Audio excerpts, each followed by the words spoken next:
Yo, what's up guys? It's Noah here, and in today's video, we're going to be breaking down the NBA slate on Draftkings and Yahoo for Friday, April the 30th. We got an 8-game slate tonight. At least we got 8 games on DK. I don't exactly know why, but there's only 7 on Yahoo.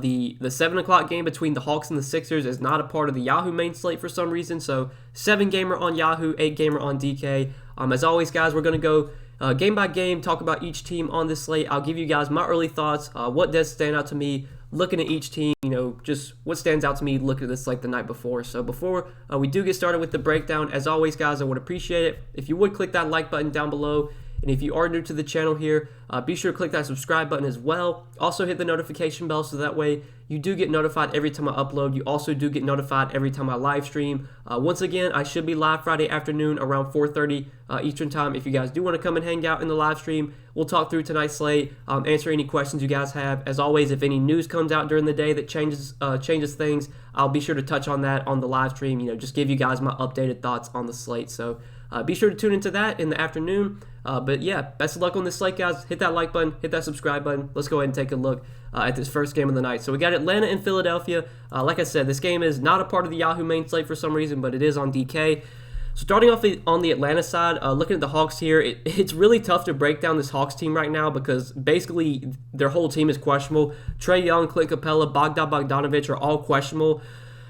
So if Trae Young gets ruled out, I think we can go back to the guys that have been benefiting without Trae, Bogdan, Lou Will, Brandon Goodwin. Kevin Huerter has already been ruled out, so we probably will see a little bit of a different starting lineup than normal. It obviously is going to depend on who's in or out, but my best guess is that maybe we see Solomon Hill start again, or they could just go with Bogdan back in the starting lineup. I guess they could go Trae Young, Bogdan, John Collins, Clint Capella, and then probably Solomon Hill. So yeah, it's probably going to be Solomon Hill starting for Kevin Huerter. I don't think that really impacts anything. I don't think I'm really going to roster Solomon Hill today.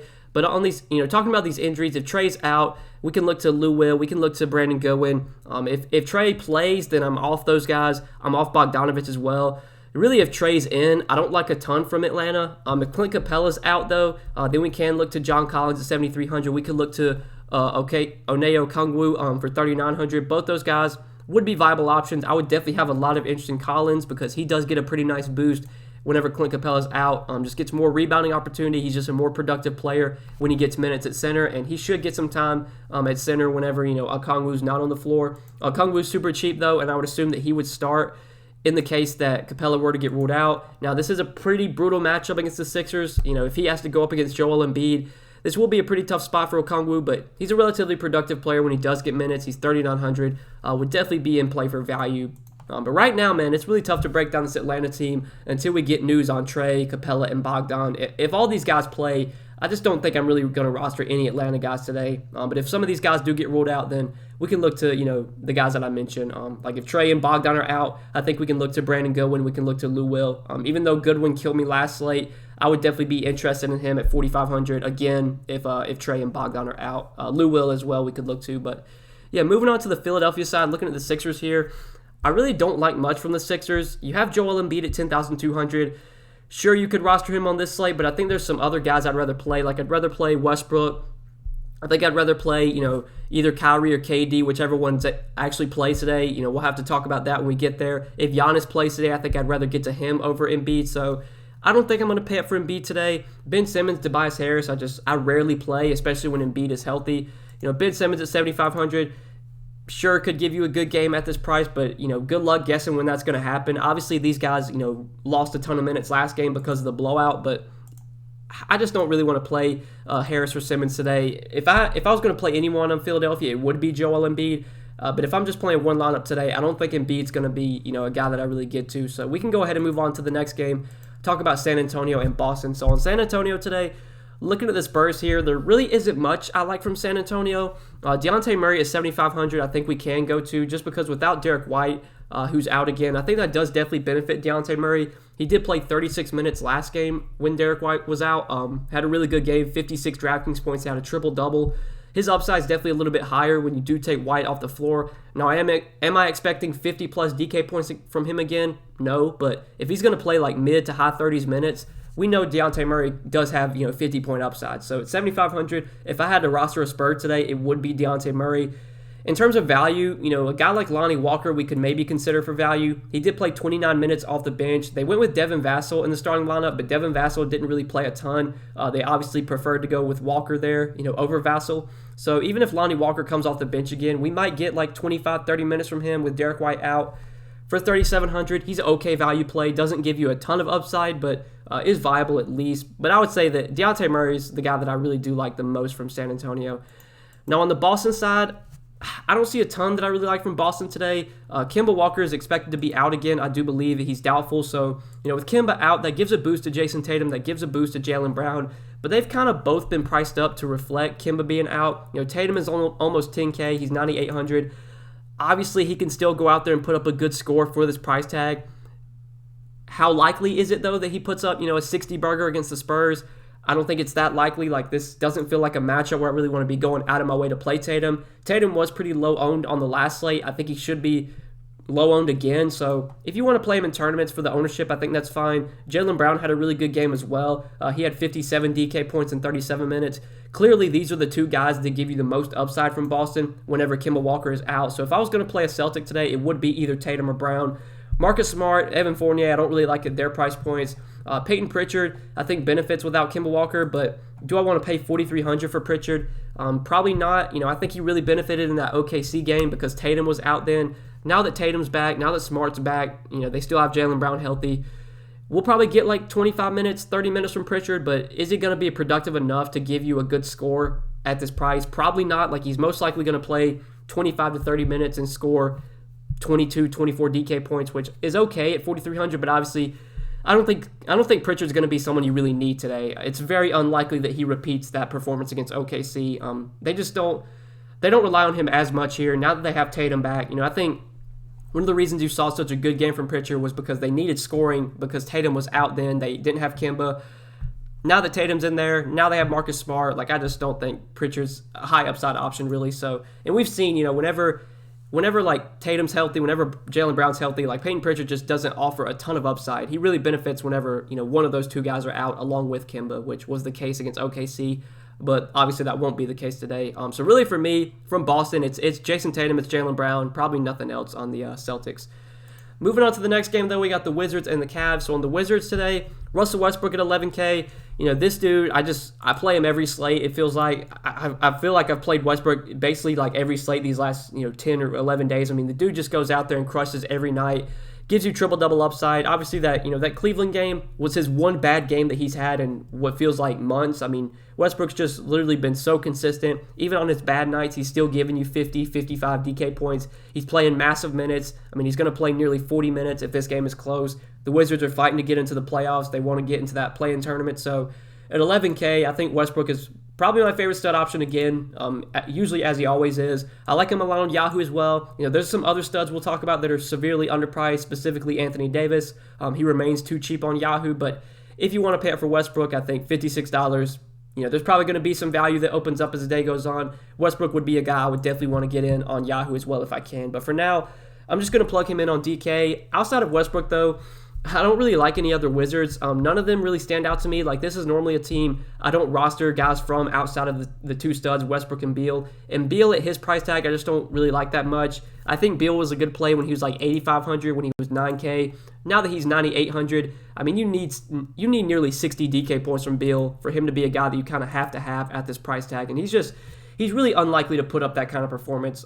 He could give you 50, but 50 at 9,800 is really not that good. So I'm not going to Bradley Beal at his price tag. It's just Westbrook for me, nothing else from the Wizards. On the Cavs side, though, looking at Cleveland here, Colin Sexton is questionable for this game. I believe he's been out for their last 2 or 3 games. We've seen Darius Garland really benefit with Colin Sexton out. He's put up 47 and 50 DK points in 2 of their last 3 games without Sexton. He didn't have that great of a game against Toronto, but clearly the upside is there for Darius Garland. Now, do I want to pay $8K for him today if Sexton's out? I don't know if I'm going to get there.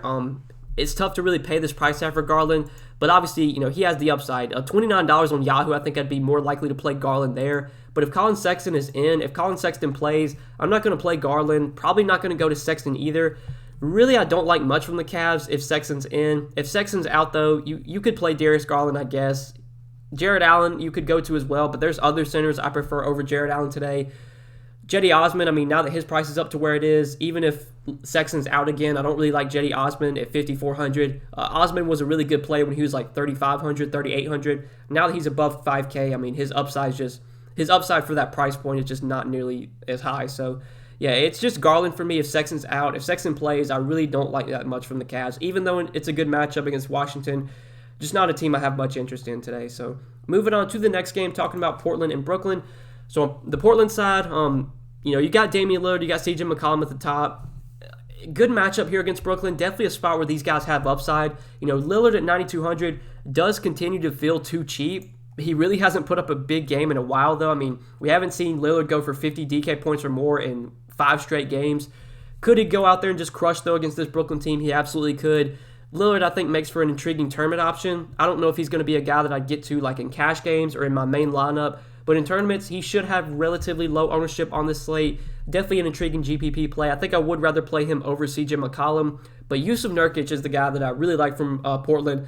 And I'm just going to keep rostering Yusuf Nurkic. He's burned me these last 2 slates, but a lot of that has been due to blowout and not necessarily his play. 7,100 on DK. Like him a lot there. I think he's underpriced on Yahoo as well at $27. Like I said, Nurkic has burned me these last 2 slates. But it's not really his fault. I mean, Indiana, they went out and absolutely blew out Indiana. Nurkic only played 20 minutes in a blowout. And the next game against against Memphis, they went out there and blew out Memphis. Nurkic only played 21 minutes. So he's obviously had his minutes limited these last 2 games due to blowout. But if this game does stay close here against Brooklyn, I think we get 28, 30 minutes from Nurkic. That's what he's been on pace to play. Obviously, the blowout has cost that. But if we do get like 30 minutes from Nurkic, I mean, this is someone that has massive upside. Obviously, the matchup here against Brooklyn is one that I like to target. Brooklyn's been a pretty bad defensive team against bigs, usually they always have. Nothing's really changed this year. Definitely a friendly matchup for Nurkic. So at 7,100, I think people are going to be hesitant to go there. Like, he wasn't that popular last slate. Obviously, he didn't have that good of a game, but the blowout really killed him. If we get 30 minutes from Nurkic here, he could easily put up 50 plus because he's a great point per minute player, gives you a ton of upside. The matchup's fantastic. I love Yusuf Nurkic today. Definitely one of my favorite centers and, by far my favorite play from Portland. But outside of Nurkic, like Powell, Covington, Canner, I'm not going to anyone else on this team. Maybe Robert Covington you could go to at 5,200 just because he does feel a little bit too cheap, but Robert Covington at this point just doesn't have a ton of upside. A good game from Robert Covington is like 30 DK points, which, even at 5,200 is not really that great. So, yeah, I think it's just Nurkic for me. Not too much else from Portland. But now on the Brooklyn side, so this is where things get interesting. I have no idea who's going to be in or out for Brooklyn today. This is a back-to-back for the Nets. I'm pretty sure I just saw a report on Twitter before I started recording that Steve Nash has already come out and said that it's likely that Kevin Durant does not play today. So Kevin Durant's likely to be out. We don't really know if Kyrie's going to be in or out. He did not play Thursday. My best guess is that Kyrie plays today and that Kevin Durant is out. And if that is the case, I definitely like Kyrie at 9,400. He would be a good stud option here if KD does sit. Kyrie, we know without KD, without Harden, just has massive upside. We saw him be priced up around the 10K range for that stretch of games whenever KD and Harden were both out. The price tag's come down since KD has returned, but if KD does wind up resting here on the back-to-back, that does make me like Kyrie Irving a lot in a really good matchup against Portland. He would be one of my favorite stud options for sure. And then, so I guess if KD's out and Kyrie plays, maybe we could go to like Jeff Green. Jeff Green's been playing really well lately. Lately, Brooklyn has been playing small ball. They used Jeff Green at center once again in Thursday's game against the Pacers, and I'm pretty sure he had a really good game again. He played 31 minutes, had 32 fantasy points. Jeff Green's been really good, starting at center. If they do start him at center again, I think at 4,800, he's someone we can look to as a value option. If Kyrie sits again, then we can definitely go to either Tyler Johnson or Mike James. Now, I personally preferred Mike James. I liked his upside off the bench. He didn't play as well as Tyler Johnson did. I believe Mike James did play more minutes than Johnson, though. Mike James played 25 minutes, only had 11 fantasy points. Tyler Johnson played 26 minutes, so they played about the same. Johnson did have a better game, sadly, which sucks for me because I played Mike James over him. But yeah, if Kyrie winds up sitting again, which I don't think is going to happen, I assume Kyrie plays. But if Kyrie's out again, we could definitely go to Tyler Johnson and or Mike James. Johnson's probably the safer option since he started, but both give you upside, I think, at their price points. They're both super, super cheap. And if like we get a scenario where Kyrie and KD are both out, then you just play all the Nets. You play, basically all these guys. I mean, Blake Griffin, Jeff Green, TLC, like all these guys would be viable. I would assume that one of Kyrie or KD is going to play here. Don't know really which one it's going to be. If we get a scenario like we had Thursday where Kyrie's out again and KD plays, I don't think that's going to happen. But if KD is in there without Kyrie, I mean, we saw the massive game that KD had whenever Kyrie was out Thursday. So KD would be a top stud option today if he plays and Kyrie's out. So it's just a wait and see for Brooklyn. We're going to have to pay attention to the injury report here. I expect one of Kyrie or KD to be out. I'd be surprised if both of them play here. So just, keep an eye on it. My best guess is that Kyrie plays and KD gets ruled out on the back-to-back. But, we'll see. We'll see tomorrow or Friday whenever, the injury reports come out. But moving on to the next game, talking about Orlando and Memphis. So this is one I don't have a ton of interest in. On the Orlando side, Chuma Okeke is going to be out for the Magic.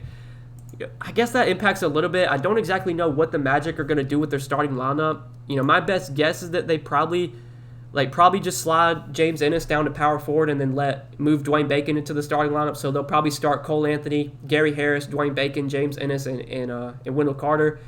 So really, Chuma Okeke being out, I don't think changes too much here. A lot of these Magic guys are priced appropriately, in my opinion. None of them really stand out at their price points. Like Cole Anthony at $6,500, I don't really like at that price. Same with Wendell Carter at $6,400. Terrence Ross is doubtful, so he's not expected to play. Like maybe we could go to a Dwayne Bacon if he starts. He's $4,300. Not a great point per minute player, but he should get probably 30-plus minutes, especially with Okeke out as well. Gary Harris has actually been playing decent lately. I mean, Gary Harris is normally not a very good point per minute player, but the last two games he has been playing better. 35 minutes against the Lakers, 21 DK points. Had a great game last game against Cleveland. Played 34 minutes, had 39 DK points. Like I guess if you forced me to play a Magic guy today, it probably would be Gary Harris, but I feel like on an 8-game slate, I'm probably not going to be rostering any Magic. Especially with so many other teams, standing out. The Nets might be shorthanded today. There's going to be some other teams that are going to be missing guys. So I don't think I'm going to really any of these Magic players today. On the Memphis side, though, looking at the Grizzlies here, you got John Morant at $8,500. I don't think John Morant really stands out as like a top play for me. I mean, you guys know, anytime I play John Morant, he's just terrible. He's kind of come back down to earth these last few games. I think J-Val, being back in the lineup has hurt John Morant a little bit. Obviously, Morant still has a ton of upside, but do I want to pay $8,500 for him today? Probably not. Like if KD gets ruled out and Kyrie plays, I'd much rather play Kyrie over John Morant for like $1,000 more. So don't think I'm playing John Morant. I could see playing J-Val at $7,700. I think J-Val, gives you a ton of upside as always. In a better matchup, in a better game environment, in a higher total game, I think I'd rather roster a guy like Yusuf Nurkic for cheaper over J-Val, but J-Val definitely is viable. I think if I had to play anyone from Memphis today, it probably would be him. Jaren Jackson Jr. has been ruled out, so with Jaren Jackson Jr. out, that does make me feel better about J-Val, and it makes me feel better about his minutes. I think it's likely that he gets back to playing 32, 34 minutes here. Grayson Allen is doubtful, so maybe we could get some value from Memphis. I don't know if I'm really going to go to any of these cheap guys, but you do have DeAnthony Melton at $3,900. You do have Desmond Bane at $3,200. If Desmond Bane were to start, he's not a great point per minute player, doesn't give you much upside, but he's super cheap, would be viable at $3,200 if he does wind up starting. DeAnthony Melton, not as safe, I would say. His minutes have been all over the place, but with no Grayson Allen, you would expect he probably plays like mid-20s minutes off the bench. He's a much better point per minute player than Desmond Bane is. So honestly, if I was going to take a shot on one of these Grizzlies guys, it probably would be DeAnthony Melton over Desmond Bane, I guess if I had to choose one. But you could definitely go to either one of those guys for value. I have a feeling we're probably going to have better value open up as the day goes on, but with Allen doubtful, that definitely does benefit DeAnthony Melton and Desmond Bane, who are both pretty cheap on DK. But I think that does it for this game. Moving on to the next one, looking at the Bucks and the Bulls here. So the Bucks are going to be another team to keep an eye on when it comes to the injury report. Giannis Antetokounmpo was probable for Thursday, and he wound up playing, but he got injured after like 4 or 5 minutes. I think he played like 4 minutes, and then he got injured. He was not able to return, so there's a good chance that Giannis is out today on a back-to-back. Milwaukee's been pretty weird when it comes to back-to-backs this year. There's a good chance that maybe Chris Middleton, Drew Holiday rest. Like, we don't exactly know yet. If everyone plays, like if Giannis plays and everyone else plays, then Giannis would be the guy that I would get to from Milwaukee. Now, I don't really know if he's going to play here, but in a good matchup against the Bulls, I mean, this is a spot where Giannis should crush. Only concern is that this game does have some blowout potential, but if it can stay close and we do get normal minutes from Giannis, he could easily be the high-scoring player on this slate and can outscore basically everyone. So I do like Giannis quite a bit. If by some chance he does not play today and, Chris Middleton and Drew Holiday are both in, then I love Chris Middleton. I love Drew Holiday. I don't really play those guys when Giannis is healthy. But if Giannis does wind up sitting here, love Middleton, love Holiday. Bobby Portis would be a great option as well at 5,500. Even Dante DiVincenzo at 4,800 I would like a lot. So just a wait and see for me. Milwaukee on a back-to-back. Giannis got injured Thursday. There's a lot to really, kind of wait and see here. My best guess is that probably one of these guys is going to sit. Probably Giannis sits, but until we get that word, I don't want to really, plug these guys into the early core. Obviously, if you want my full updated content, I'll have, all that posted on Patreon. I will live stream Friday afternoon, so if we do get an update on Milwaukee in the afternoon Friday, I can touch on that in the live stream. But moving on to the other side of this game, looking at the Bulls here. So Nikola Vucevic is currently probable. He's expected to play. I don't think I'm going to go to Vuce on this slate. 10,100. I just haven't really been playing Vuce recently. I don't feel like he's going to be a guy that I need to roster at this price point. Vuce has upside as always, but do I want to pay 10,100 for him on a somewhat big slate? I don't think so. Kobe White at 6,400. I think you could look to. He continues to start, plays around mid-30s minutes a night. Without Zach LaVine, White has shown he can be productive. He's been their starting point guard moving forward, or so far, and I expect that to be the case moving forward. Even with Satoransky healthy, they've been going with Kobe White, giving him big minutes. So if you force me to play a Bull today, it probably would be Kobe White. I still don't like him, over some other guys. Like, there's still other guys I prefer over Kobe White today, but definitely viable. Overall, though, I don't really like any Bulls today. Like, no Bulls stand out as top options for me. So I think we can go ahead and move on to the next game. We got two more to talk about. We got Utah and Phoenix. So on Utah, there's definitely a lot to like here. Donovan Mitchell, Mike Conley are both out again. We saw them both out again last game. It was tough to really, gauge these Utah guys, though, because a lot of them played limited minutes because it was a massive blowout. Jordan Clarkson, he only played 25 minutes off the bench, 25 minutes off the bench, only had 28 DK points. I still like him a lot today, though. He was on pace to play, low 30s minutes, but he got pulled early in the fourth quarter because it was a massive blowout. My best guess is that we do get like 32 minutes from Jordan Clarkson off the bench.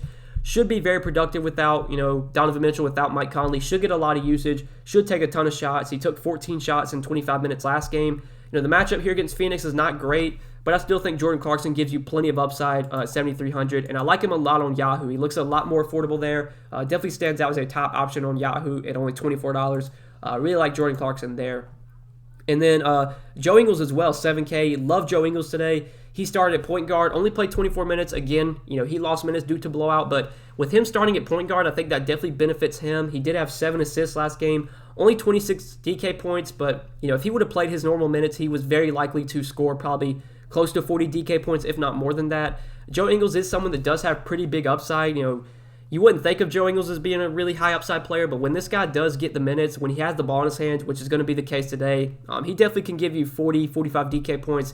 I think with a lot of these, Utah guys busting last slate, I think they're going to be super low owned today, especially, I don't want to say super low owned, but they're going to be very low owned, they're going to be more low owned than they should be. They're definitely not going to be nearly as popular as they were last slate, so I still do really like Jordan Clarkson. I like Joe Ingles a lot as well, especially at that DK price of 7K. I like him a lot on Yahoo too. Joe Ingles does look like a pretty good option on Yahoo at $23. So Ingles, Clarkson, like them both. Bojan Bogdanovic, he was one of the Jazz guys that actually did have a big game last game. He played 29 minutes, had 37 DK points. Bojan's not someone I really enjoy playing just because he's super scoring dependent. If he's not knocking down shots, he's going to most likely give you a disappointing game. But without Conley, without Mitchell, you're taking two pretty high usage players off the floor. That is going to allow a guy like Bogdanovic to, get more shots up, to have more opportunity. He should play big minutes as long as this game stays close. So I still do like Bojan at 6,300. I prefer Ingles and Clarkson over him, but I think Bojan's definitely viable. Royce O'Neal is currently questionable, so keep an eye on this. Don't exactly know what they're going to do with the starting lineup if Royce is out. Last game they went with Ingles at point guard, Bojan, Royce O'Neal, Georges Niang, who we're going to talk about, and then Gobert.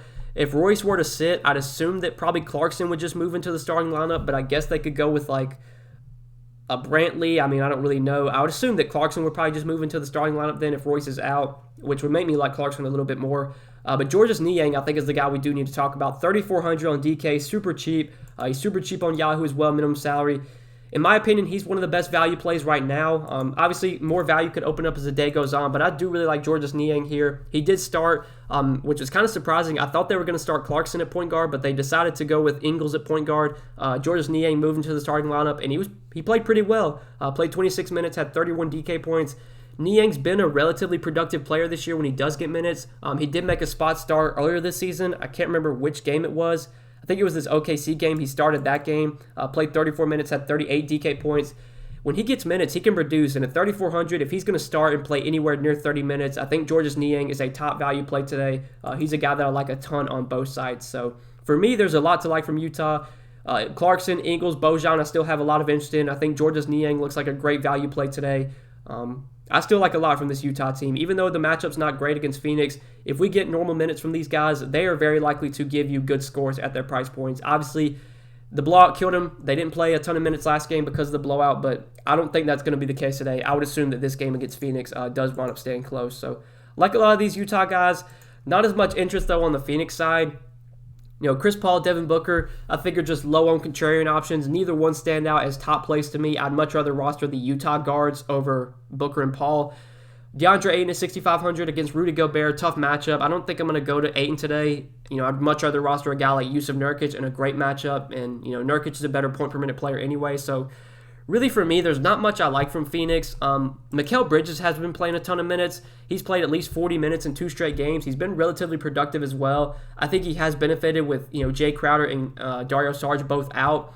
They're questionable for today, so keep an eye on that. If Dario Saric and Jay Crowder are both out again, I think that definitely does benefit Mikal Bridges, and he's likely to play as many minutes as he can handle. Looks like Dario Saric is actually probable, so he'll return. I don't think that'll impact, you know, Bridges too much. Crowder being out, though, I think does give a boost to Mikal Bridges. At 5,100, I guess if you forced me to roster a Sun today, it probably would be him. But overall, this is not a team I have much interest in. So we can go ahead and talk about the last game of the night.